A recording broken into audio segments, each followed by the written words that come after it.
Okay, today we're going to do the basic protocols on a new Daisy 25. Okay, we're going to update an older video, do everything by the book. I did want to comment right at the start that Daisy 25 was designed at a time when Daisy made sure these guns are easy to maintain and easy to clear jams. So your gun is new. You probably want to get the factory grime out. All right, so you get a trusty little precision kit like this, and Daisy made this so simple, brilliant design. So we're going to clean out the barrel, breach the crown. Okay,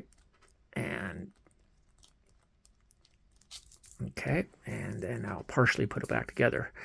Okay, so here is a homebrew snake. I have a video on this. It's pretty popular. I didn't invent this, but it's 0.095 weed whacker line, and with a slit in it for a 7/8 times 7/8 patch. Okay, so now we go breach the crown. Okay, and pops out the front, and there we go. Obviously, my gun's pretty clean.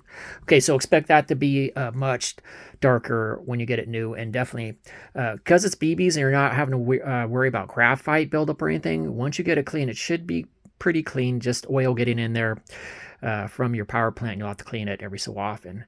But yeah, so that's basically that. The factory grime, is going to be heavy, but then it won't look like that anymore. Okay, so let's go ahead and go basic reassembly. So beautiful spring system to feed the BBs instead of relying on gravity. The problem with gravity is, well, there's quite a few problems with that. And okay, everybody knows I'm talking about the Red Ryder. So the 25 is just beautifully engineered. Okay, so we go ahead and bring this back up here. We're going to lock it right there. Okay, there we go. All right, now when you're putting it back together, remember how this works. I want to make sure this is clear. Oop, need to get that screw out of there. I want to make sure this is clear on this video. Okay, so as you can see, that hole is for your BBs to get into there. So go from your magazine to your breech. So just make sure that it's like that.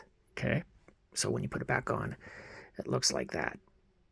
Okay, so the BBs go through that bottom hole and goes right there. Okay. All right. Now, as far as new shooters get frustrated with this gun, so let me explain. Okay, so they have a big group, like 8-inch group, and all you have to do is invest about 200 shots. It's easy with this gun, and it'll start to shrink and shrink and shrink, and eventually you'll get down to about 2-inch group at 200 or more shots, and that's really what you can expect from this gun. It's not a 499. Don't confuse it with that. And about 2-inch, maybe 1.5 inches with good BBs, and if you're good with your gun, at about 12 yards. Okay, so I just wanted to bring that to everybody, and definitely with these homemade snakes, 0.095 weed whacker line with that 7/8 times 7/8 patch, no problem. It does a beautiful job, easy to make. All right, thank you.